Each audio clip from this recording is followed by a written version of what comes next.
Now into the meat of things. Tinker Tailor Soldier Spy, written by John le Carré in 1974, is book 5 of a 9-book series, usually referred to as the George Smiley novels, as the series chronicles the career of an intelligence officer, George Smiley, and within the context of Tinker Tailor Soldier Spy with, quote, the circus, a reference to the headquarters of the highest command body of the Secret Intelligence Service, SIS, commonly known as MI6, or Military Intelligence Section 6, which at the time was located possibly in a non-fictional building in the Cambridge Circus, London.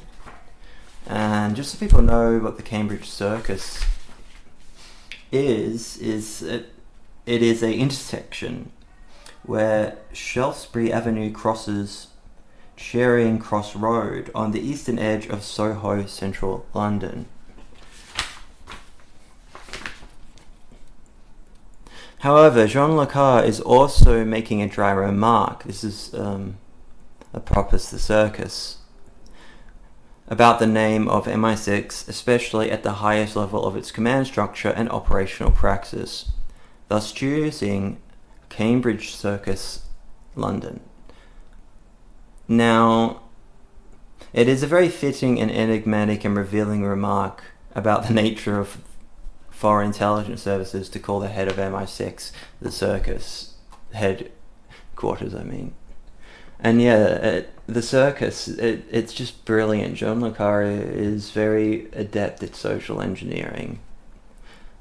Brief history, he was in MI5 and MI6, MI5 being essentially the national intelligence rather than foreign intelligence service. And he was in both, and Tinker Tailor Soldier Spy is based on a real event by too, but these books are written by a spook. A lot of it was to be the antithesis of the James Bond books and films.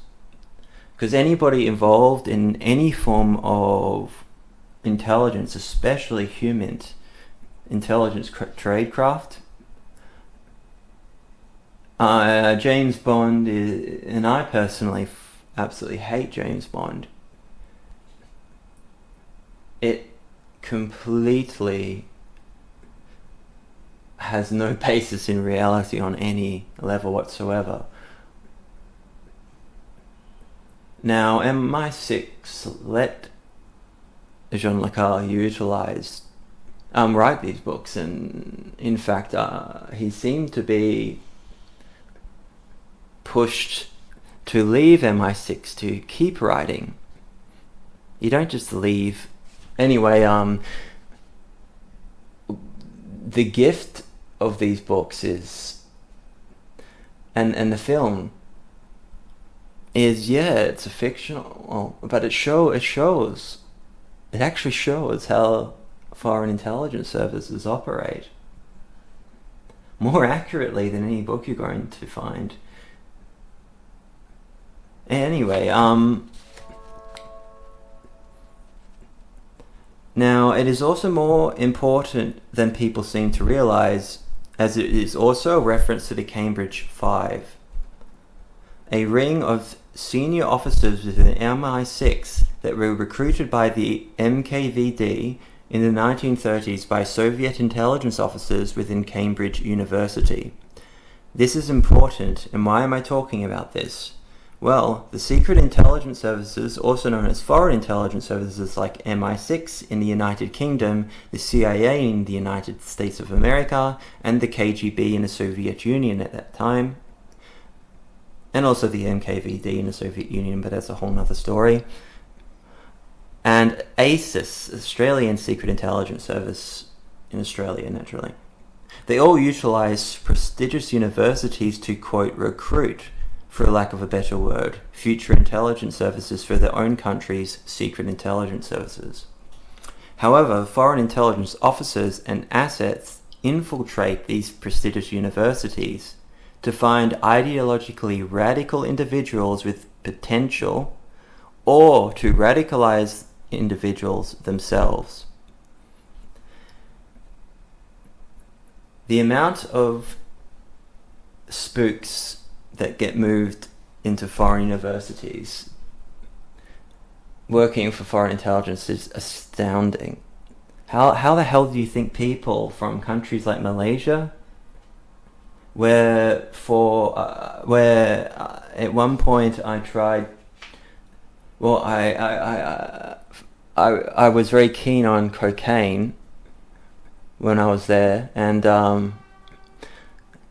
after meeting a nice taxi driver and smoking a nice clove cigarette, which are Southeast Asian cigarettes filled with cloves, which have very nice sweet taste, very strong, and also have local anesthetic properties. However, he filled them with heroin, I believe. Because he was... Anyway, oh yeah, Malaysia, you will get killed. They will shoot you in a firing squad if you try and traffic drugs out of Malaysia. However, if you are white in Malaysia, unlike Indonesia, they give you a free pass as long as you don't take the drugs you get in country and go on a fucking aeroplane. But for the price of like $3 Australian, I ended up getting something like an ounce of cocaine when I was expecting a gram. So how can people afford in Malaysia to pay for their children to go to Australian universities in Australian dollars for years? Well, of course, many are rich, but a lot of them are essentially spooks. And same with foreign journalists, student journalists. Anyway, the Cambridge Five is what Tinker Tailor Soldier Spy is essentially based on.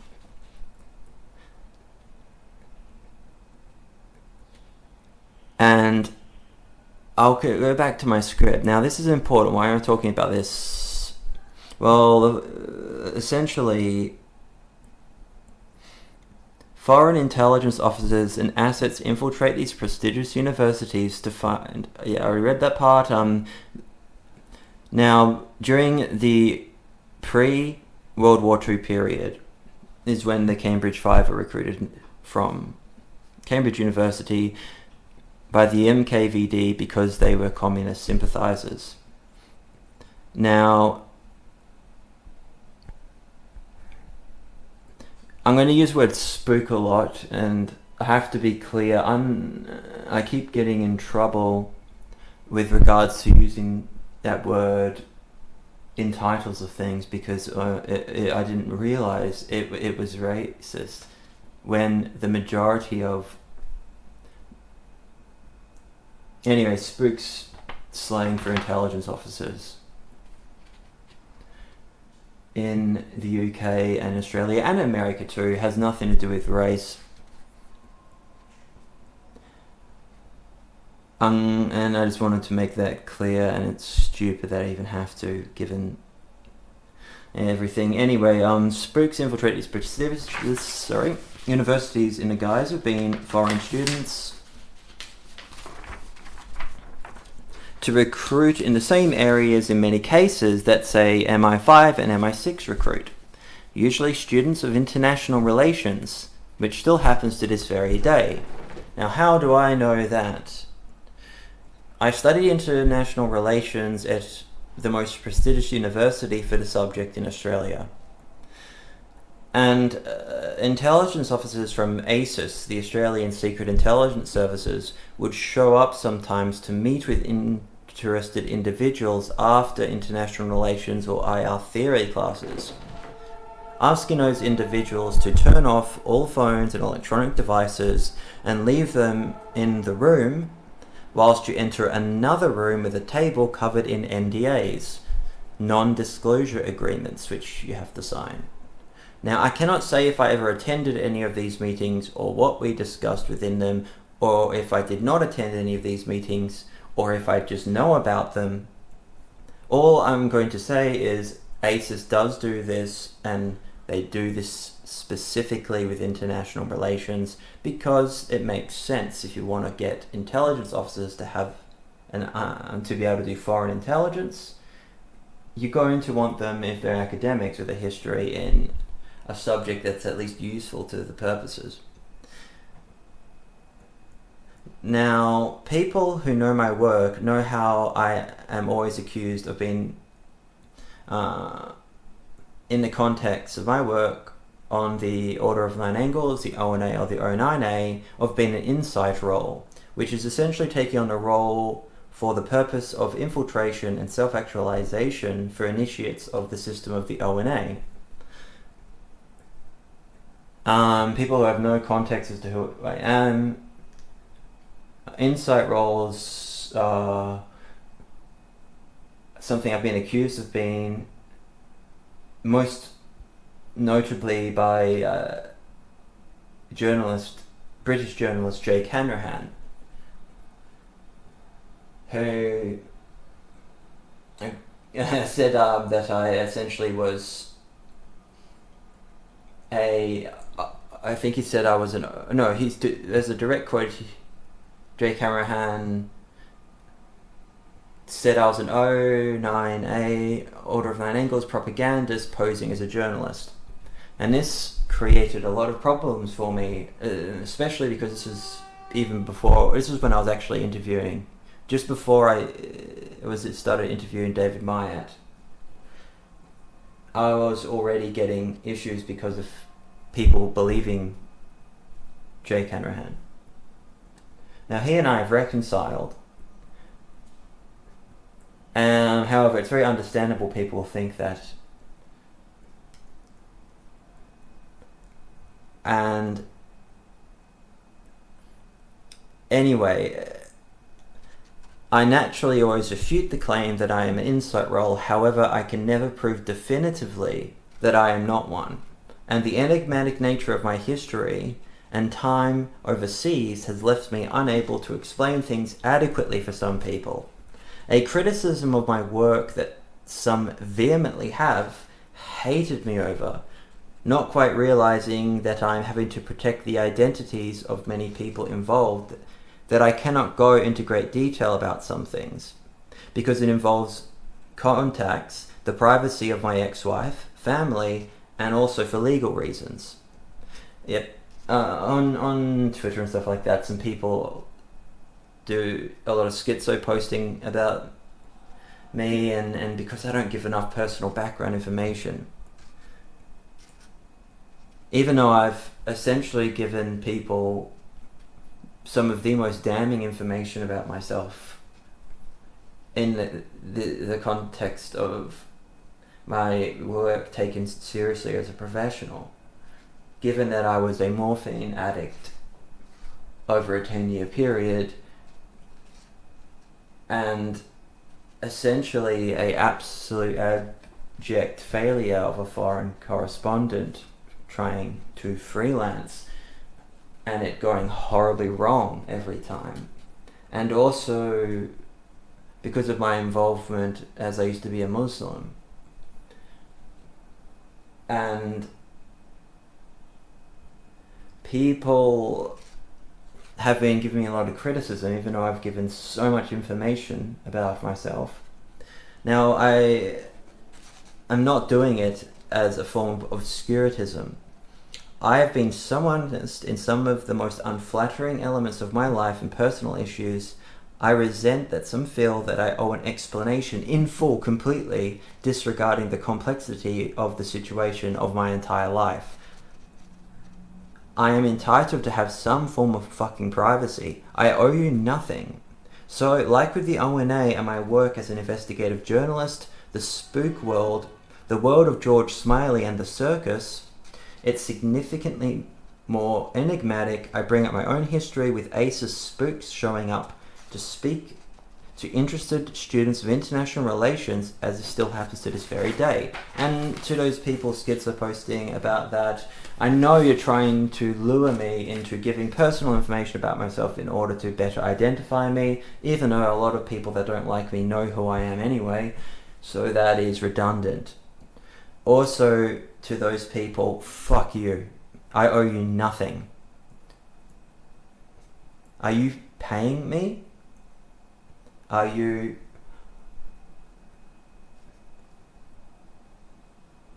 Anyway. Now, like with the Order of Nine Angles going that, they don't recruit when they do. But they don't at the same time. These days, ACES and I assume MI6 also operates in the same way, where they make you come to them. The intelligence services in Australia, in particular ACES, stopped essentially knocking on your door and recruiting you if you're useful in the 1980s. And if you read a 2001 intelligence this act in Australia, you'll see the limitations of certain things, but there's a reason that they do this. They want you to have the initiative to come to them and send them all of your personal details in an application, which of course is going to be held as a form of document exploitation within intelligence tradecraft. Essentially, they're able to put together dossiers of you because you're giving your entire foreign history to them. So if you're interested in joining MI6, the CIA, Mossad, etc., now you cannot apply to become an intelligence officer in countries you are not a citizen for. I've actually seen people on Twitter in France trying to apply for Mossad, putting their resumes publicly to Mossad's Twitter account. And I remember telling this woman that what you're doing is high treason. It's the worst OPSEC I've ever seen, operational security. I realize it's just mental illness, but still, that is treason to try and apply for a foreign intelligence agency, and yeah, they won't take you as an officer unless you became a citizen. So if you're an idiot, go ahead, send them all your information. But they themselves say they don't take it. Because, it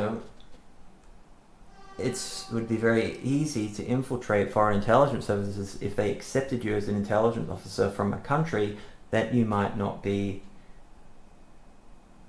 on good terms with, as a way to maneuver spooks into positions of, most importantly, not so much the operational end, but the higher executive functions within the intelligence services themselves.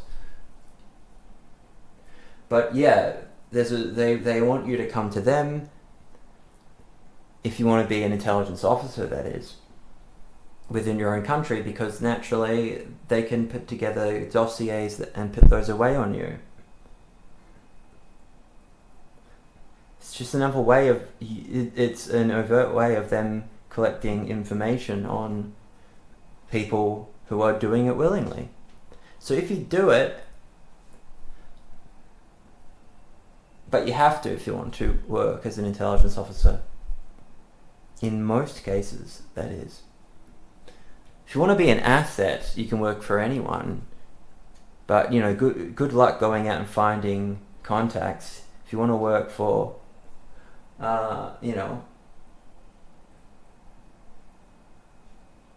I'd love to see someone. Anyway, I won't go into that. There's a huge difference between being a spy, an asset, an agent in British and Australian intelligence service context.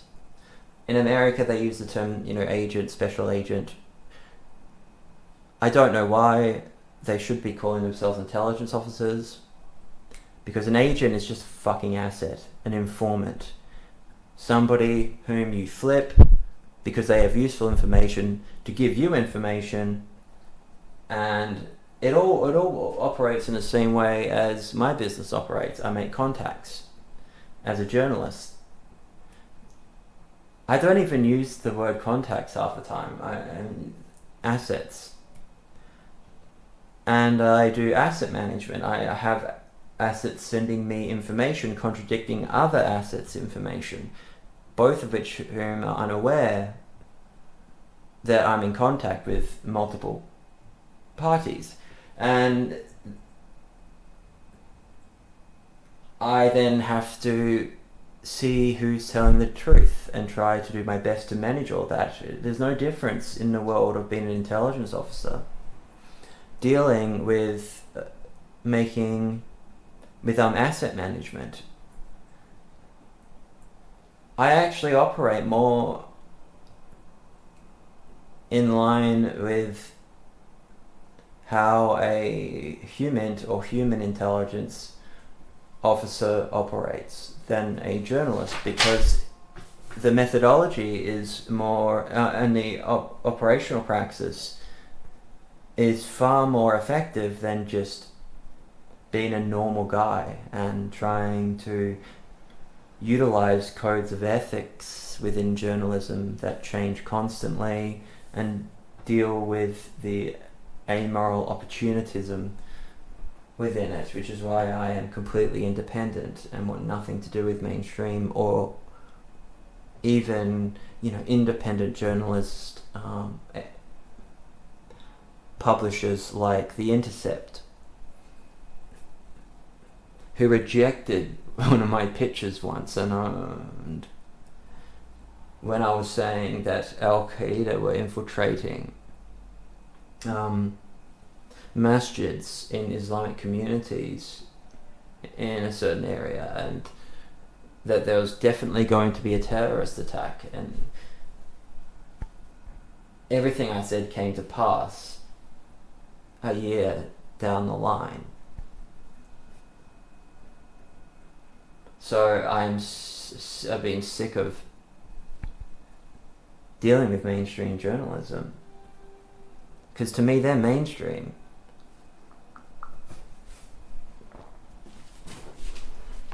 And I'm here to break all journalistic convention, except certain ethical and moral codes. Primarily, I never release any of my contacts. I never, even those that betray me, I don't release private communications, emails, any of that shit. I fuck up all the time. But I don't see current journalistic convention as obeying that rule. So to break convention these days is to not reveal information and direct correspondences between contacts in yourself.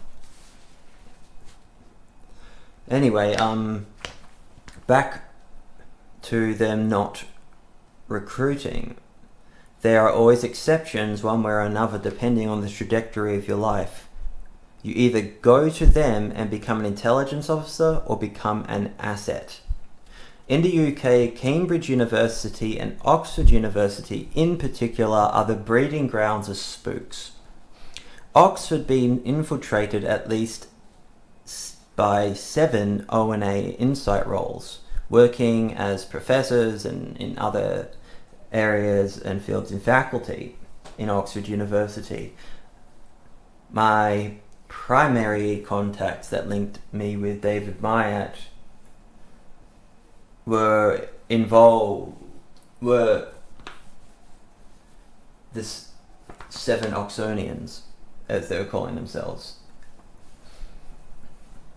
I, from my naivety of the United Kingdom at the time, thought Oxonian must be some order of 9 angles reference to, because it sounds similar to Nexian. It didn't occur to me that it just means, people in Oxford.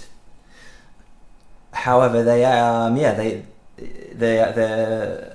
are 7 Oxford University faculty who are part of what is deemed an extremist organisation, and a part of an organisation that's going through UK and also Australian Parliament as a terrorist organisation because of branches of groups unrelated to the original ONA and their operational and mystical praxis. In America has caused the intelligence services to come down heavily on it, mostly as a means to use the order of 9 angles to tie together every single far-right extremist, paramilitary and terrorist organization under one group, all linked to the ONA, all linked to the alleged leader of the Order of 9 Angles, David Meyer, who is not the leader of the Order of 9 Angles. It is a decentralized, leaderless organization of absolute chaos that operates as a clandestine intelligence splinter cell operation more than any form of extremist, paramilitary or terrorist group. That's why people can't understand them unless you actually get dragged into it. And if you don't get destroyed, you will finally work out what is happening and why. But I find it interesting that there are parallels everywhere between spooks, occultists, and extremists, and it always has some connection to higher education, specifically academia. So I want people to know nothing I do is unconnected.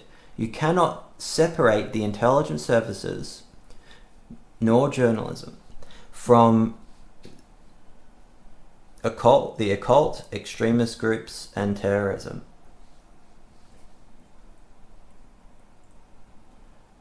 Intelligence tradecraft, especially human, and how clandestine operations function, all comes from the occult, all comes from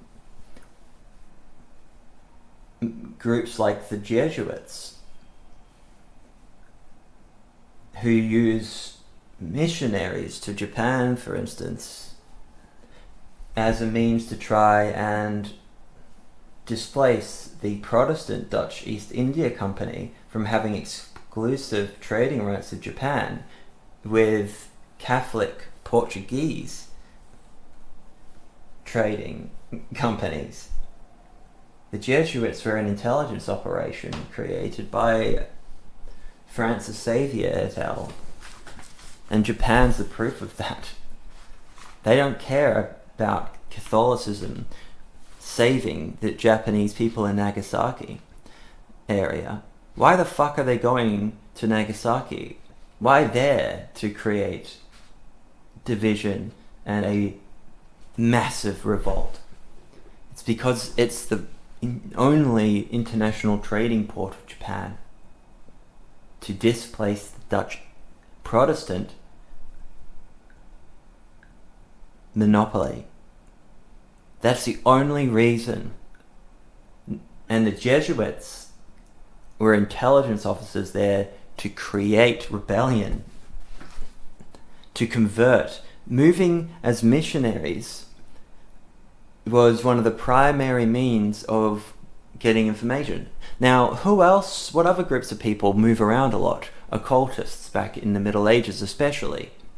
007, Ian Fleming's reference, is actually a reference to Dr. John Dee, who, with Sir Edward Kelly, scry the Enochian language, very famous occultists, creating an entire magical system, essentially, and language that is so strange in how it came to pass that it might be the only form of possible non-material entities being real that you could provide, even though academics naturally,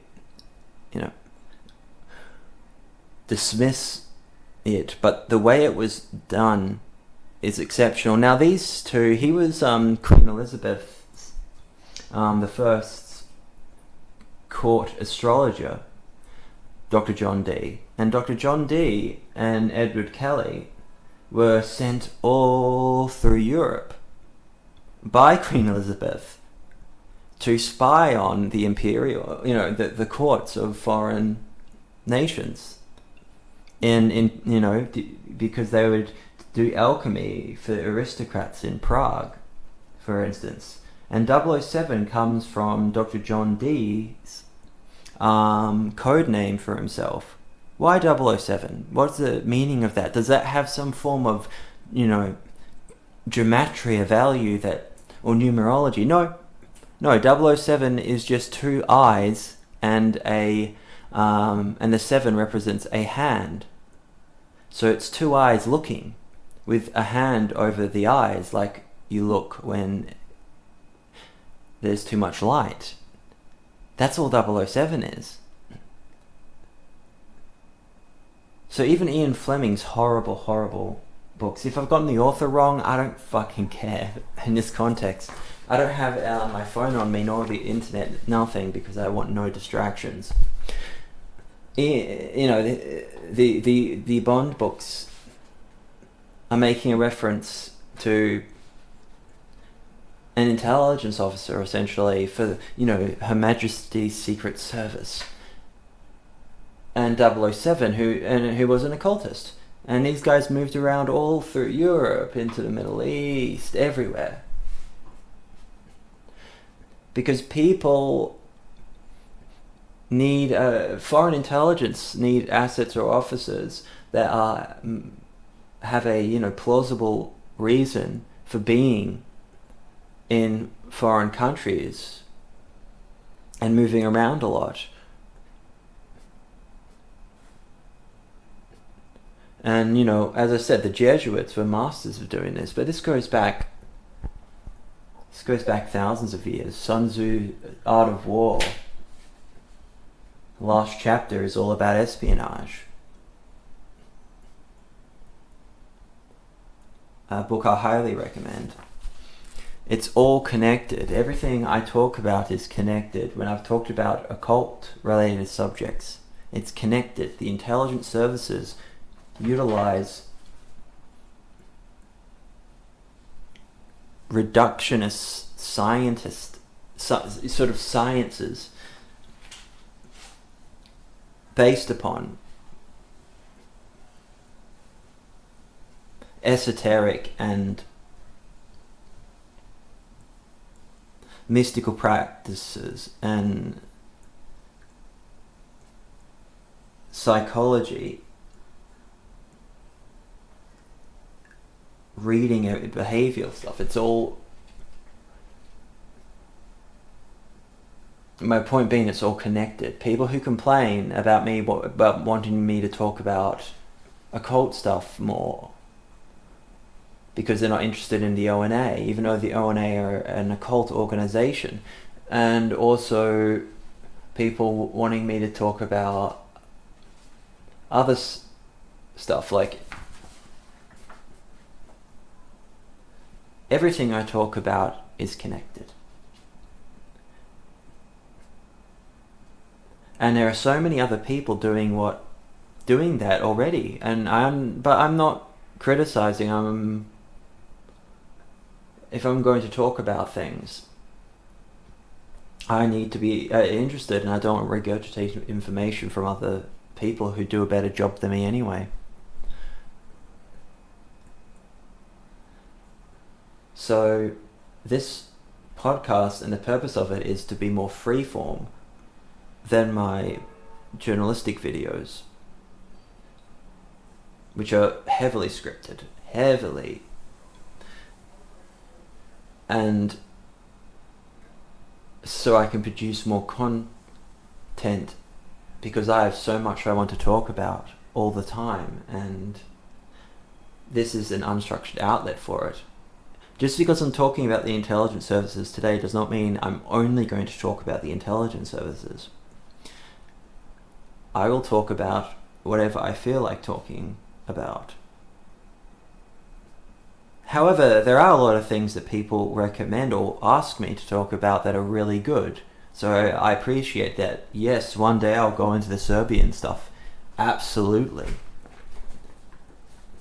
Oh boy, I could go into that right now, but I'd be talking for 6 hours and getting vehemently angry.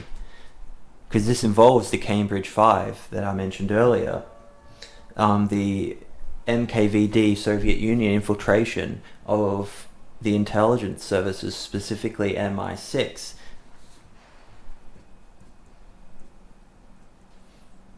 Has caused horrendous damage in World War II, horrendous damage in the Cold War.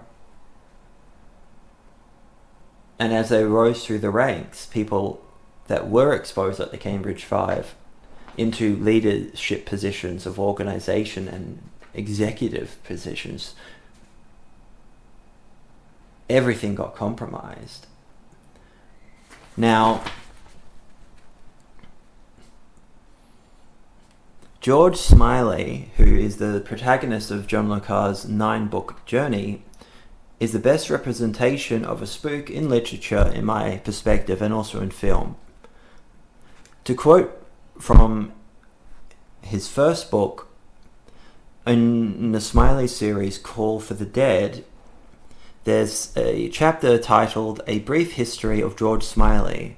And it says, quote, George Smiley, towards the end of the war, she described him to her astonished Mayfair friends as being as breathtakingly ordinary. End quote. Breathtakingly ordinary, the whole story is right there.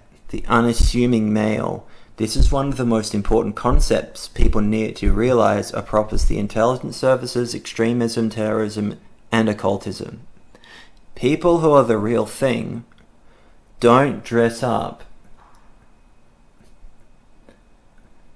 People who are real O&A don't dress up wearing fucking eyeliner, looking like goths from the fucking 90s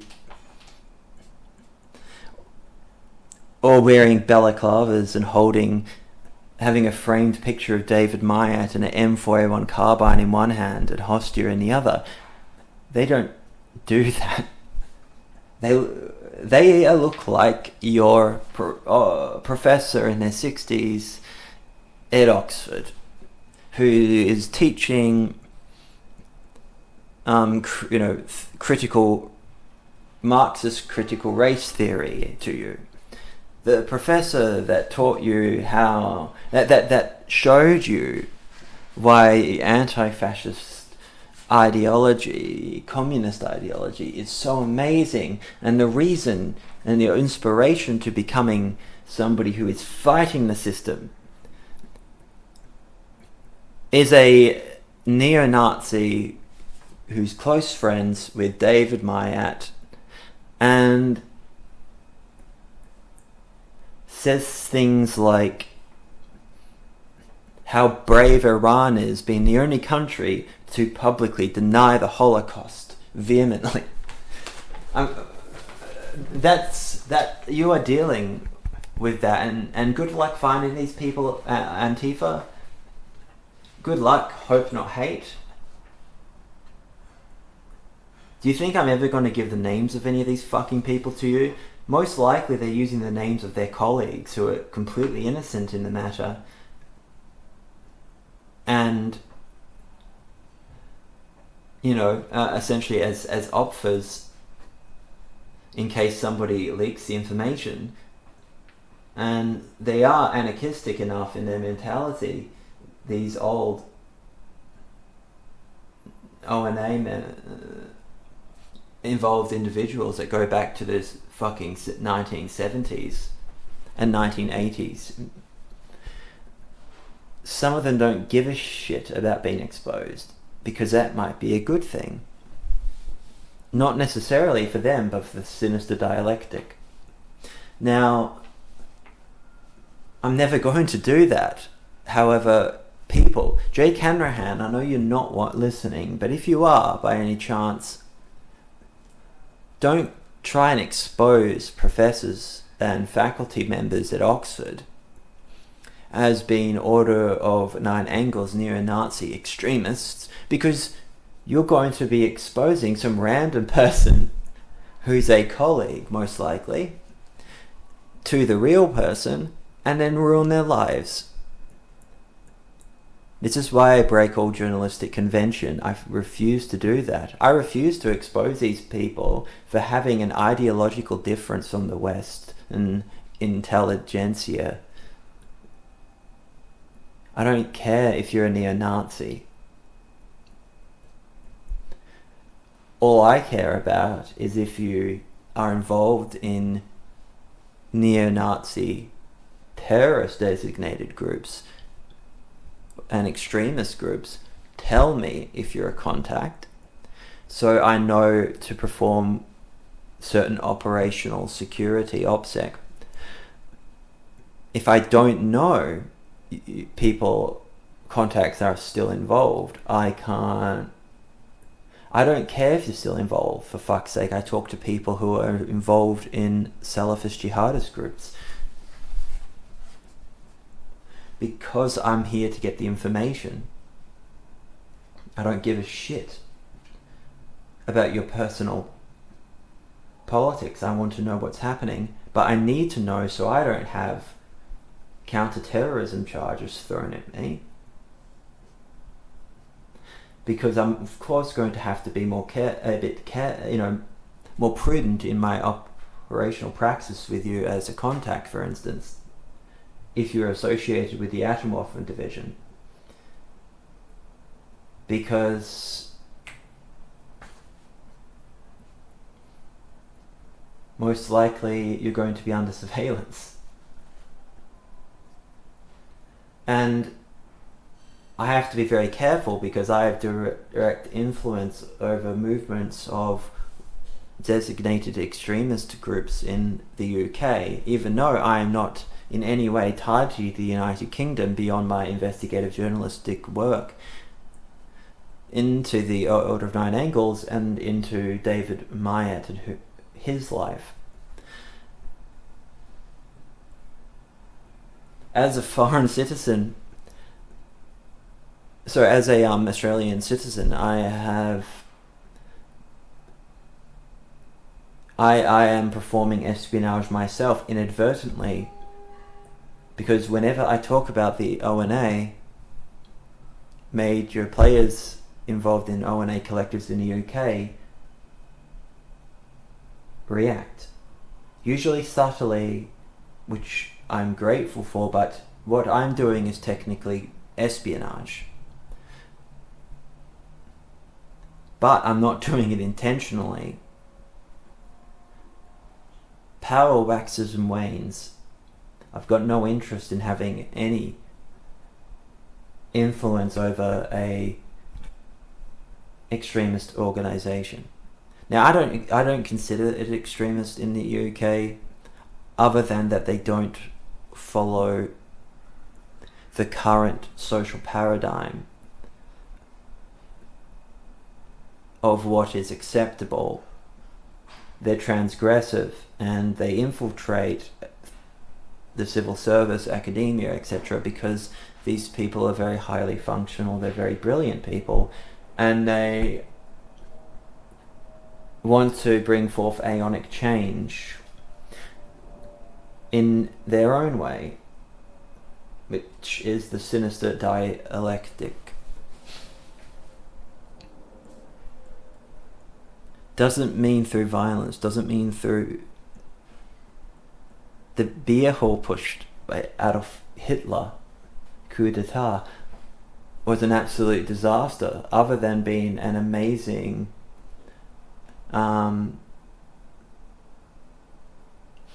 psychological warfare and social engineering maneuver on there to give them credit. Now remember, I'm Slavic. Mein Kampf is not a book I'm very happy about, because despite Hitler spending the majority of it ranting about the Jews and the injustices against the German people because of World War One, the Treaty of Versailles, etc., etc., he does go on and on about Slavs being, not being human beings, essentially. Specifically Serbians and Russians, who they had a vehement hatred for in particular. So, I deal with people who, if they're orthodox neo-Nazis, don't see me as a person. But that's just part of getting information. You can't let that stuff get to you. You just have to work around it and be aware of it. Now,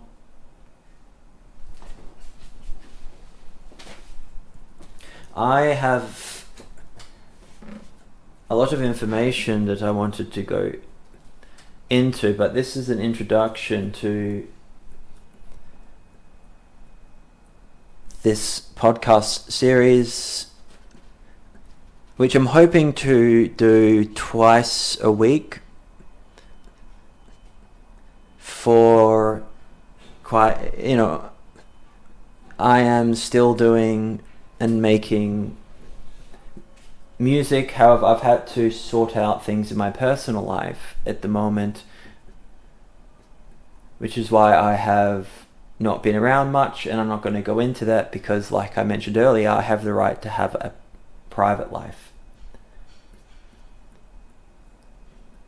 But I'm not quitting. In fact, I'm going to be doing a lot more work. I can't give up journalism because I actually really enjoy doing it. And I am having a lot of fun with a setup for recording and producing music. There's been a lot of technical issues because when I do something like this, especially with music, I want to do it right. And all my anyway, I've managed to have the ability for total creative control, utilizing what I have to be able to produce the music I want to. So anyway, in the next month or so, there will be more progress with that, because my improvisation on YouTube, that was not recorded properly. That was an improvisation. That was, I'm very, very serious when it comes to producing music, and there's a lot of technical elements, the things that I had to sort out that take a while, because I'm trying to do studio recording quality when it has been since the late 2000s. The last time would have been probably 2012, the last time I recorded music, as I used to be an audio engineer. After I left high school at the age of 15, I finished math and English at TAFE, and then I went to TAFE to do a certificate in music technical production, which was how I got into university when that was completed. And so I have a lot of experience, not just in bands and composing music and having been a musician since childhood, but in recording. And so I have very high standards. And I just wanted to know, so I wanted to inform people that progress is being made. However, my personal life needed to be sorted out because last year I had to neglect a lot of elements in my personal life for a long time. And I needed to focus on them again, and that's what I've been doing. Now, I was going to go into counterintelligence and Tinker Tailor Soldier Spy more, but I think I will leave that for the next podcast in the series, as this has been this one is, yes, it is the first, but it is not being done under the kind of preferences that I'm going to be doing it for. It's just to get myself back out there and to get the ball rolling. My plan with the next episode is to go into Tinker Tailor Soldier Spy a bit further and also utilize information from in certain intelligence services field manuals and show parallels of how clandestine counterintelligence operations work, which is shown beautifully in Tinker Tailor Soldier Spy, but using references to actual intelligence material. It's very dry, but it gives a lot of information and people will probably find it interesting. I also need to explain with regards to international relations, because my perspective of the world and of everything is far more complex than just being,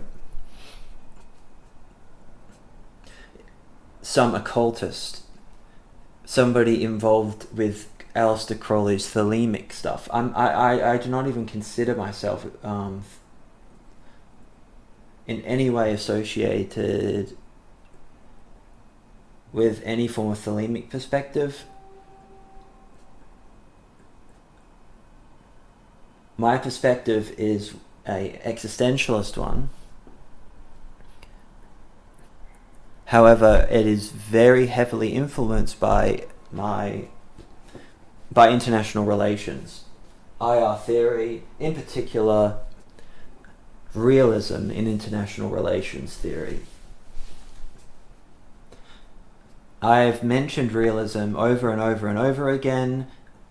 I don't engage in local politics. I'm a realist in international relations theory or political theory. I am not in national politics in any way a conservative, nor am I a liberal or progressive, classical liberal, communist, fascist, far right. Yes, I have a strong opposition to communism, but I have a strong opposition to authoritarianism in general. So the best way to summarize my perspectives on things is to explain that my time in international relations had more influence on my outlook of the world than people know.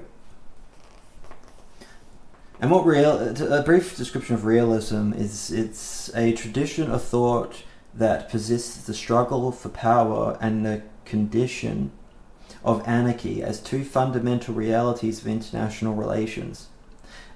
These are realities with which both states and students of the subject must grapple. This is from a horrible book. I'm not going to actually even quote what I'm reading from because I don't recommend it at all. realism and international relations theory in the West, in the Western quote intelligentsia, is so fucking forbidden. Everybody in international relations theory in the West these days are mostly within progressive international relations theory, communist international relations theory, and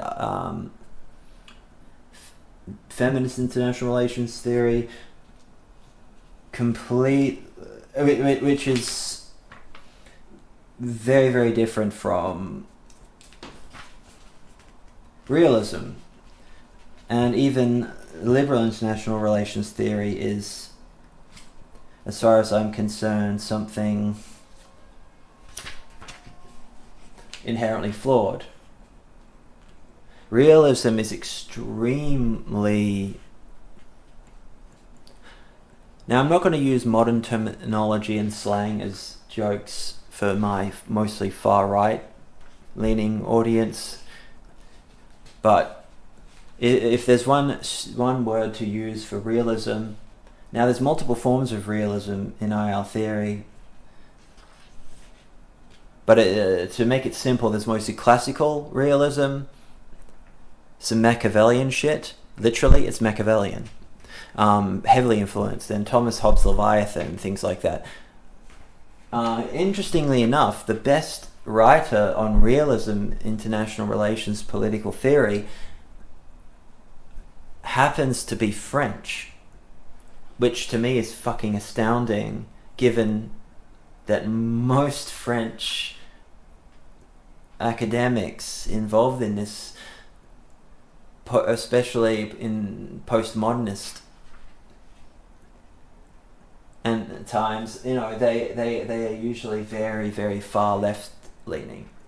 Now, realism is not even far left or far right. It's not on the normal political spectrum. People might consider it to be conservative, but it's not. Understanding international politics is very different from understanding national, and understanding realism is one of the most complex, because of the stupid, which comes from communist mostly, critical theory of, having everyone put under certain labels that designate who and what they are. These absolutely narrow-minded perspectives on things simplifies everything too much, to where someone like me can't even really express what they believe properly without people being very confused, because it doesn't fit within that left-right paradigm. Why is it just left-right? Why isn't it... Why does it have to be so... It should be a circle. Everything is cyclical in reality. Because in the end, the far left and the far right both converge and they become one. Because the uniting of opposites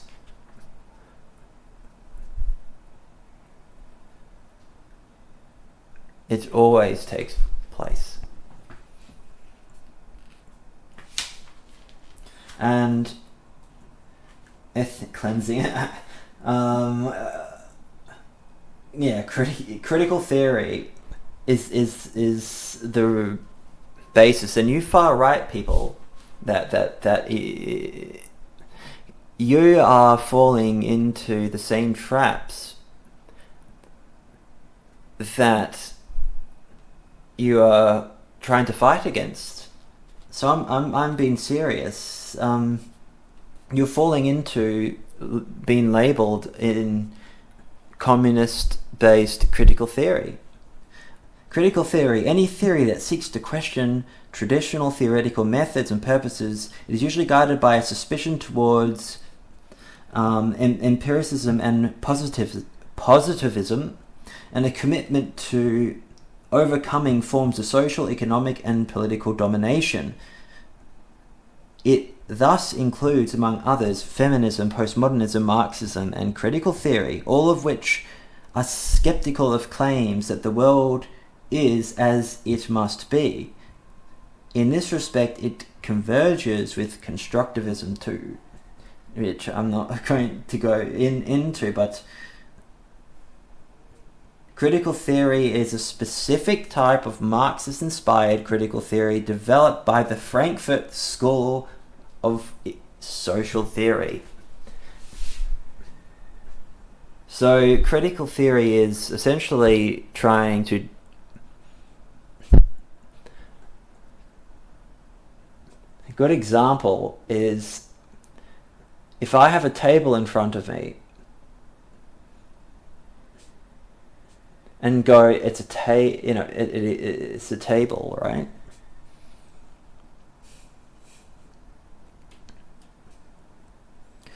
Well, no, that's not complex enough. It needs to be, we need to add as many labels to that table as possible, because it just being a table, that's a limited, it's obscurantism. It's all fucking obscurantism.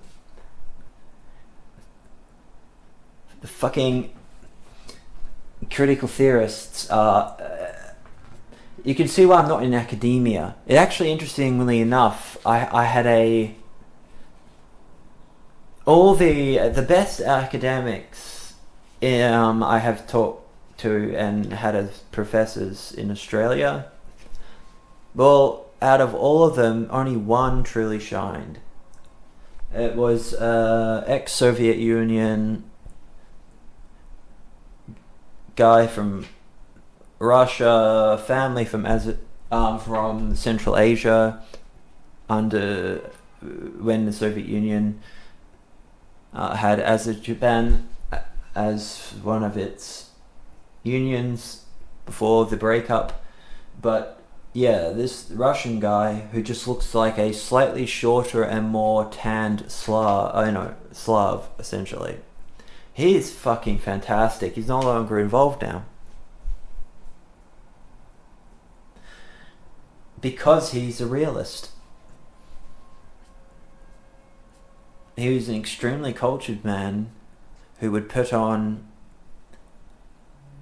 classical music in between classes whilst stupid, overprivileged children go on and on about stupid bullshit. Anyway, he was fantastic, and he's the only person who's ever actually given a perspective of why the Ukraine situation manifested itself, because he went back and he is someone like me who is not pro anything or against any, I don't take fucking sides.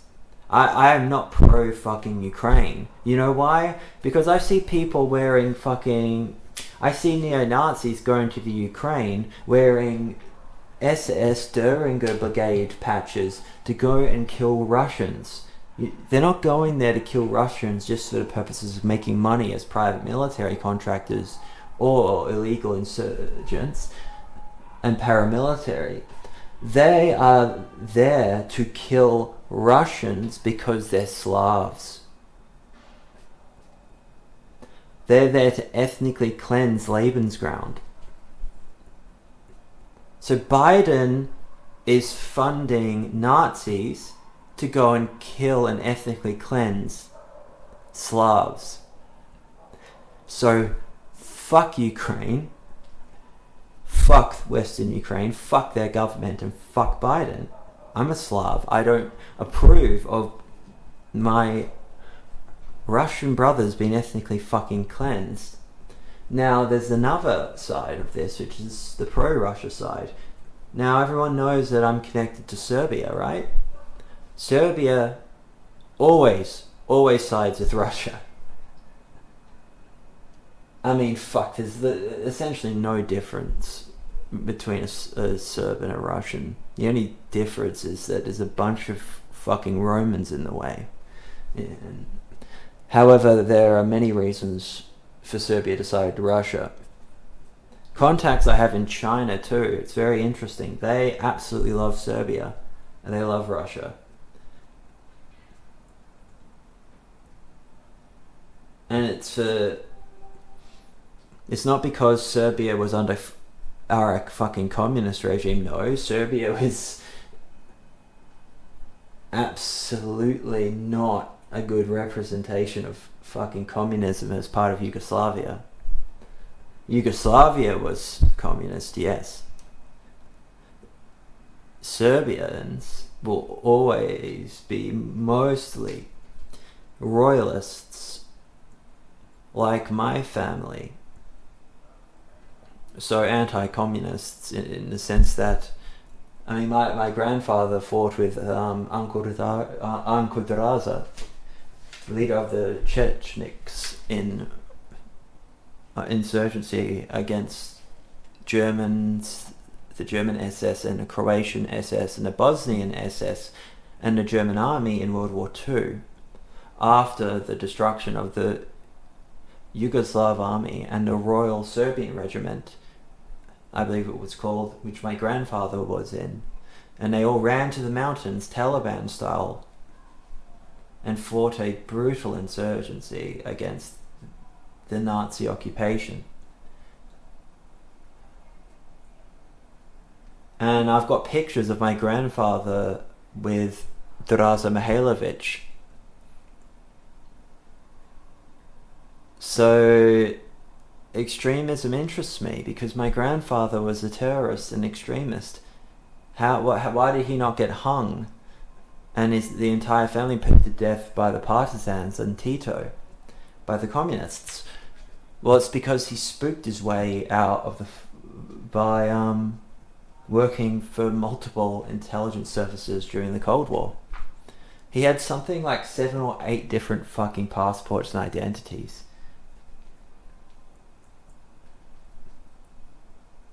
And he worked for for BP oil company, but he worked on the docks, where this is when he was in Australia, where everybody, Turkish, he was the guy that greeted all the foreign ships coming there, because he was still a spook.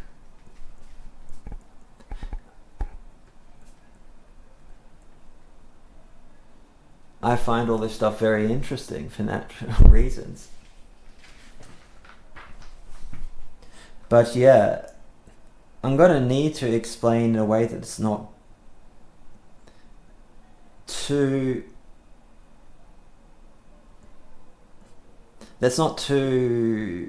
dry, what realism actually is in international relations and what form of realism I subscribe to. But essentially it's prudent, it's pragmatic, and it is cynical because it studies the cyclical nature in history and sees that nation states, individuals, even just rational observations of nature, they all follow the same operational praxis in cycles, and it happens again and again and again. Countries, nation states, they will always operate in the same fucking way they have always done so, because that is just how things are. Some things don't change. It's just a cycle that happens again and again and again. James Joyce is very, very realist in his views when he wrote something, history is a nightmare I am trying to escape from. Unlike communist international relations theory, who are cynical, but they're cynical because they can't win. The only reason realism is not the dominant form of international relations theory is because of the stigma associated with it. Being a realist for some reason is the same as being a... Like, I've had to have fucking academics who themselves were... They were liberal in international relations theory. Progressives would never defend realism, ever. But I've had to have them fucking defend me and realism because people just assumed it was Nazism. That's how fucking stupid academia has become, and pathetic. And this is and this is the primary recruiting grounds. You can see why I would be interested in the Order of Nine Angles in the United Kingdom, because as an extremist organisation, in the sense that they have extremist transgressive views and they infiltrate things in order to induce change, social change, aeonic change, causal change, acausal change. They don't do it by fucking killing people. They know that, well, they can, but they don't. And if that happens, it's usually completely indirect. Anyway, they do it by infiltrating what? Academia. And what do? If you don't agree with your country, yet you are intrinsically bound to that country, to the soil, to that being your native homeland. I've got no fucking reason to have loyalty like that to Australia. I don't give a shit about the Australian government or what they do as long as I get left the fuck alone. But I don't have a history here. I don't have the soil, the land here. I don't have 2,000 years of family I can go back to here. I got no connection. I'm not native to this fucking country. So why should I have the same... But I understand why O&A people in the UK can't give it up. It's because that they have been there for thousands of years. Even though the O&A is heavily focused on space more than almost anything else, and getting humanity out of a de-evolutionary... you could see why O&A interests me. It has a lot of parallels with realist international relations theory. The Mushikrin by Ibn Khaldun, one of the best books you can get on sociology and also on international relations, was written by an Islamic scholar hundreds of years ago. And when I was interviewing David Mayat, he sent me they sent me a copy of Ibn Khaldun's Muttaqin, especially because of David Mayat's interest in the concept of asubiyya. And this book is fucking huge. Like there's an abridged version that's like 700 or 900 pages, but it's like 3 fucking 900-page books. It's immense. I would recommend it, but Mayat didn't just have a PDF of the Rosenthal translation sent to me. No. I had a 300 megabyte PDF of the original fucking Arabic, scanned every page, and then almost broke my computer because of me knowing how to speak Arabic. However, I'm very, very bad at reading Arabic. I can read, like the Black Standard, la ilaha, all that kind of stuff. But when it starts getting complex, I'm not very good. But he sent me the fucking, essentially,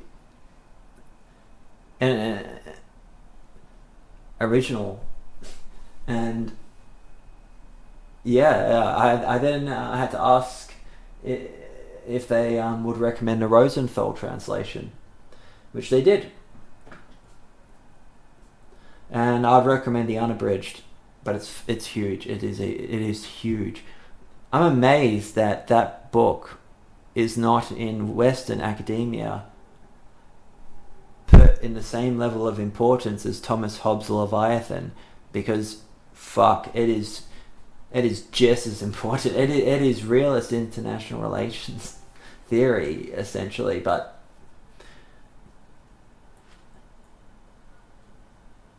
yeah.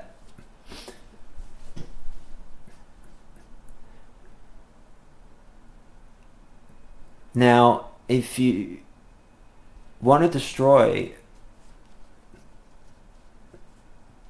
your own country without destroying it as a native, make academia useless and make the students useless and focused on things that don't matter, because that subverts your own country.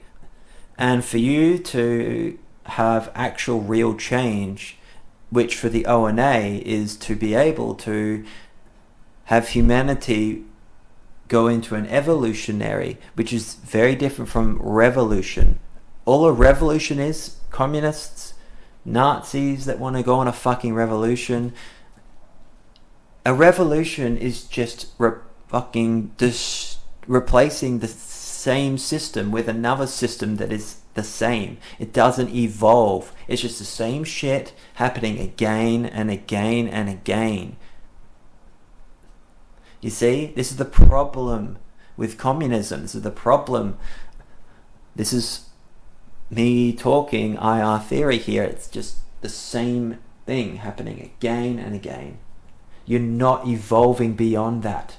And the ONA wants to do that. So destroying your own country's academia, if you can, in the highest echelons and most prestigious universities, is a very good way of destroying future intelligence officers for MI6, foreign intelligence, future diplomats, making them fucking useless, to the point where this is actually happening, by the way.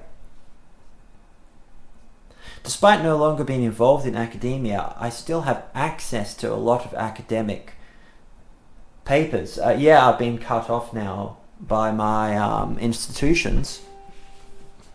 However, I am alumni to two very prestigious universities, the most prestigious within the schools that I studied in, international relations in one and journalism under media and communications in another.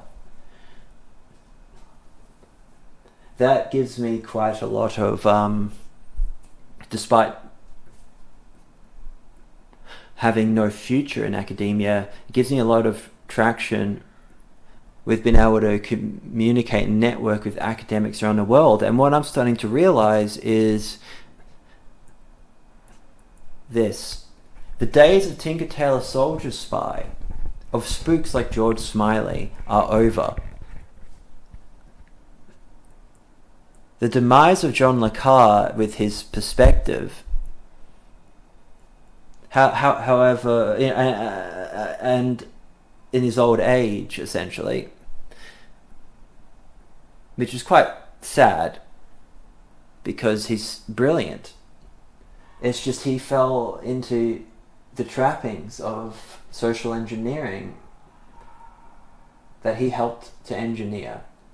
He had too much stake in the EU working. Am I for the EU? No. Am I against the EU? No.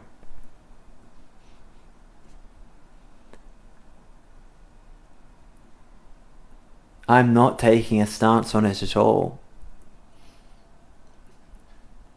The EU is very useful for someone like me to exploit and maneuver.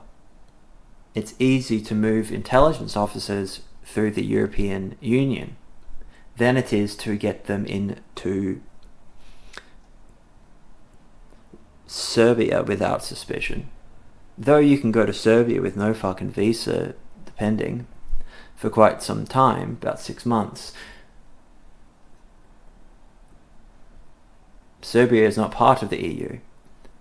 However, it does complicate things. The sterling going up so much recently is also a good sign if you care about the UK, but it's not either, because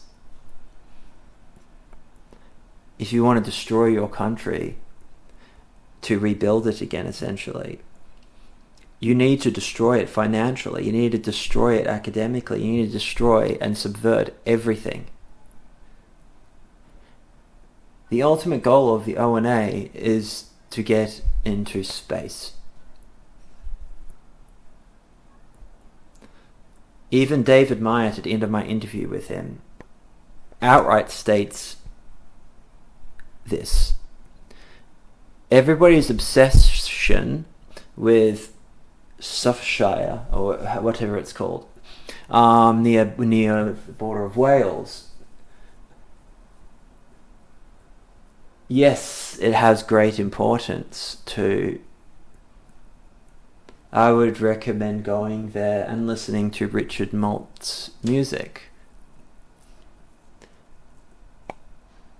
A contact of mine did that and had a very amazing experience, mystical experience essentially, of understanding, finally getting the ONA.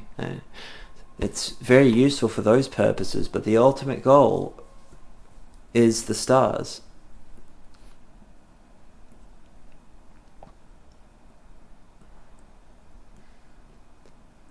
However, for the purposes of social engineering, Suffolkshire has a lot of importance. But to someone like me, and Nina's in Central Europe and in places like Eastern Europe, Serbia, Russia, why the fuck should we care? Or even in Australia and America, why should we care about Suffolkshire?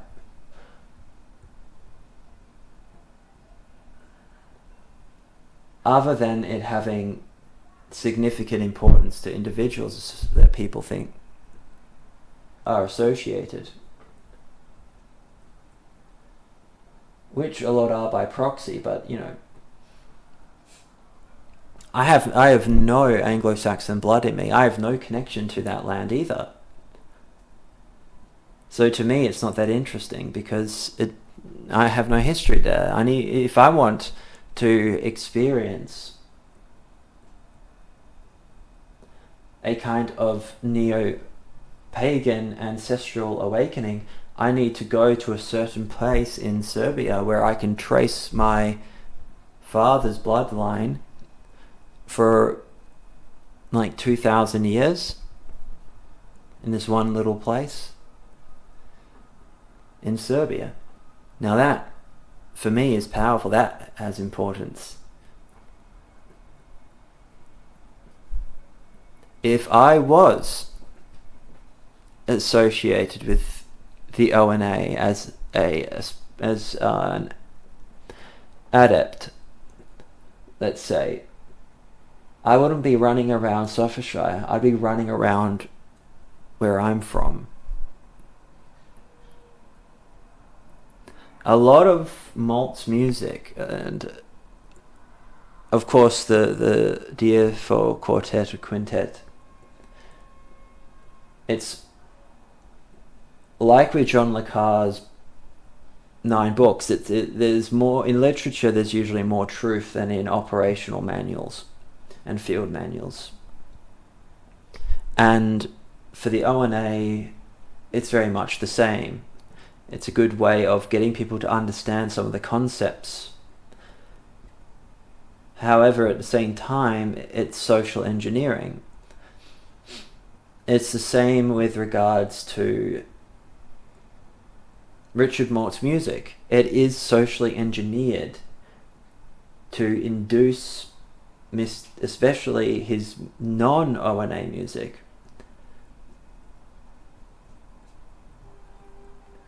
and to cover the ONA, I needed to fucking understand it. I went to a beautiful forest and listened to Richard Malt's music, and I finally got it. It is fucking engineered.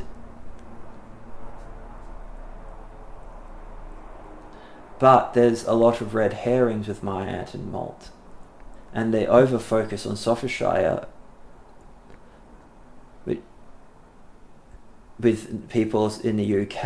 It's another sort of distraction as far as I'm concerned. Anything that gets in the way of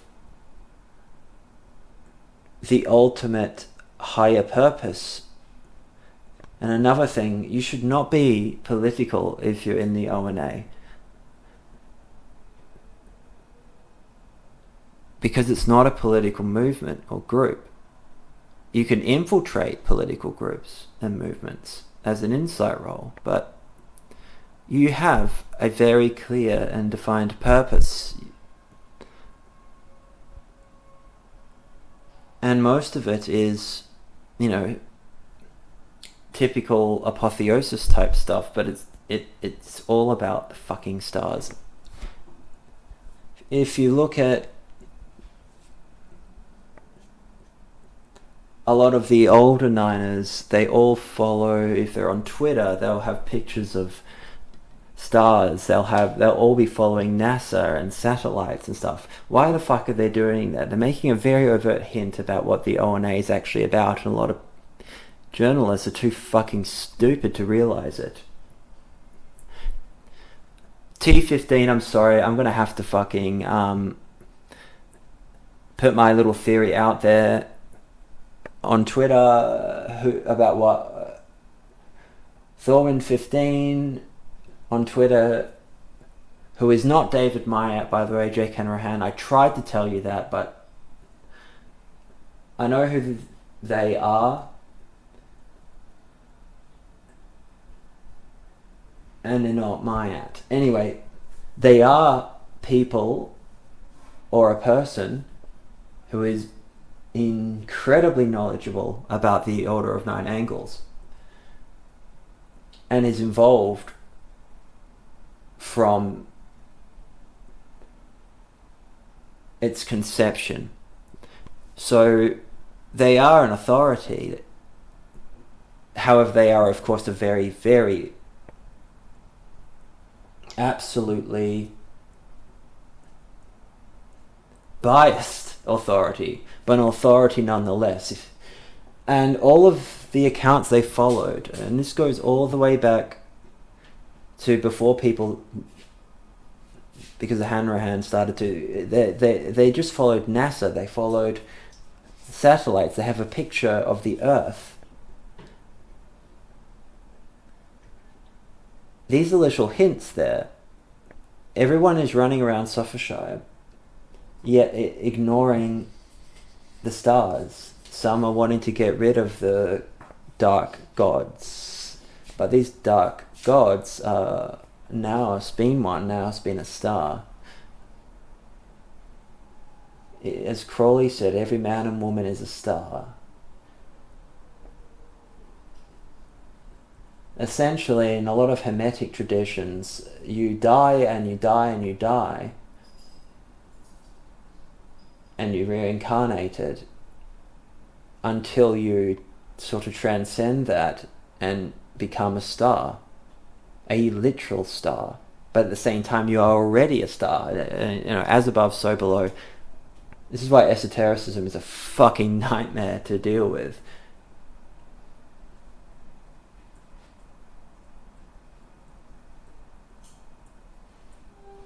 So the focus on the stars, the Star Game by David Myatt, despite it being very alchemical based, the sevenfold way, everything in the ONA is associated with space. Read Naus. The Satanism stuff and insight roles and all that came down the line, for fuck's sake, emanations of Uraria, whatever it's called, by Anton Long. Everything is about the stars, is about getting humanity to the stars.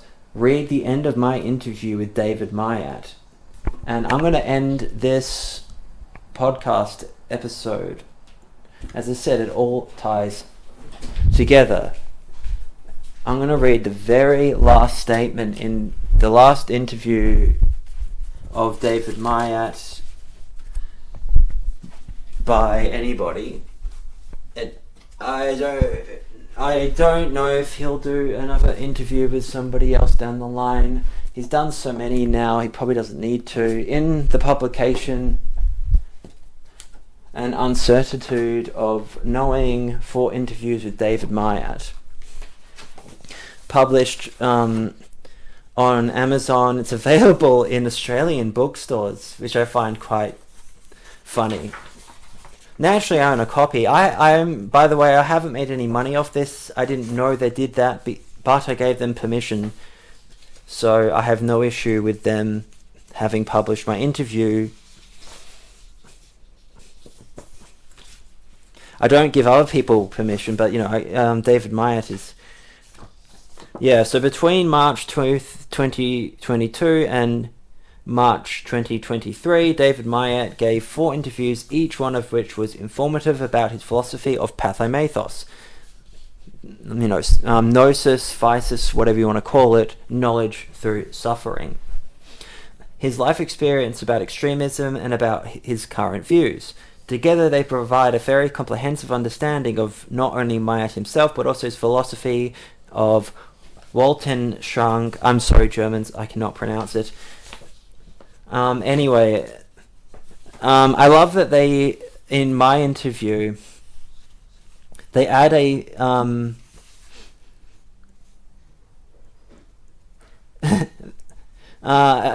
addendum to mine about Nazism, which makes me look absolutely terrible. However, I talked about Combat 18. Okay, so with my interview with Mayat, which I'm very thankful for. I appreciate you doing that, man.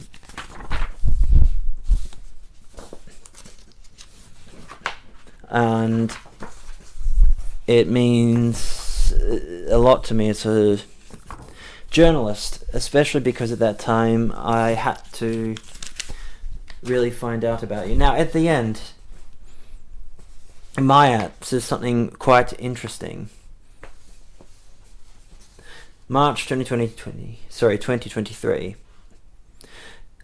To quote David Mayat at the end of my interview, "Being now past 70 years and 10, I have lost interest in how or why I am now perceived as I am by some people, or maybe perceived after my death. But such is the nature of some older folk to reminisce about one's past. And to pontificate in general often is or becomes a minor pleasure. Yet, as it often is, the final verdict on a person will be centuries from the era in which they lived."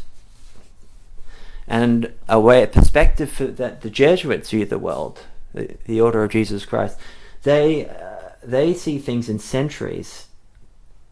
They plan in centuries. I'm not kidding. Now, back to Mayat. If they are remembered at all for whatever reason, if they are remembered in the intervening period, the verdict may change from century to century. But this is all dependent on whether and for how long we as a species survive, and whether or not in 100 or 1,000 years there are stable communities where knowledge and reason and scholarship are valued and taught to a new generation. Wait, hold on a second.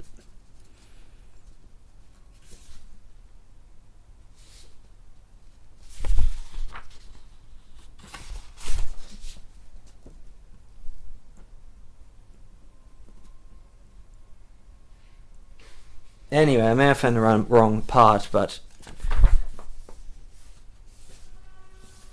David Mayat views things in centuries, not in years, not in decades. And I'm not saying David Mayat is O&A. I'm just saying essentially that his perspective is in line with the sinister dialectic, in line with the most important elements of the Order of Nine Angles, which is the survival of us as a species. This all goes to sort of rationalism, all kinds of stuff. Everything I talk about is connected. Everything I talk about is about the same thing. So if I'm talking about the Order of Nine Angles, the occult, the intelligence services, extremist organizations, all this stuff, it is because it is all inextricably bound together. Thank you for listening to this first episode in a series of podcasts that I am doing. The next one will be a little bit more structured, but I think people will enjoy this as I become more and more confident in this new medium. So I have a lot to talk about. This one is more of a test and less structured. But I'm going to be continuing with talking about the intelligence services in particular, and John le Carre's novels in the George Smiley series. I'm reading them all, and they're an amazing insight into the intelligence services. And we have entered a new Cold War of sorts now. And the failure of the current foreign intelligence services in the West, beyond SIGINT and cyber intelligence, is that they do not have good human intelligence officers anymore, which is the foundational basis on how good you are as a foreign intelligence service. And they are in a very bad situation when it comes to good human intelligence officers. But Eastern Europe, NATO countries have been flooded with Russians because they're smart enough to know the best way to invade is to just mass migrate and then get them into positions in journalism. The same thing they did in countries like India, subverting their government into more communist related policies and selling their own people out to the Soviet Union. Well, Russia's doing the same thing again with mass migration. You don't need to invade a country like Ukraine in the way that Putin's administration is doing. You do something like that to send a fucking message, and boy has it sent a message. However, Putin is ex-KGB. He's not some idiot that people think he is. Everybody's underestimation of Putin is the absolute reason everything is getting completely fucked up. And I'm not taking sides in this. Both sides have legitimate reasons to be doing this. But do not underestimate Putin. Another unassuming male. Yes, you got pictures of him shirtless and stuff. Russians respect strength and masculinity. That's just social engineering. Do you think Putin was like that when he was a spook? No, Putin was like George Smiley in Tinker Tailor Soldier Spy. And now we've got a guy like him, not just running the circus, but running an entire country. Thank you for listening to Insight Analytica. This is Interzone analysis, and I hope you're well.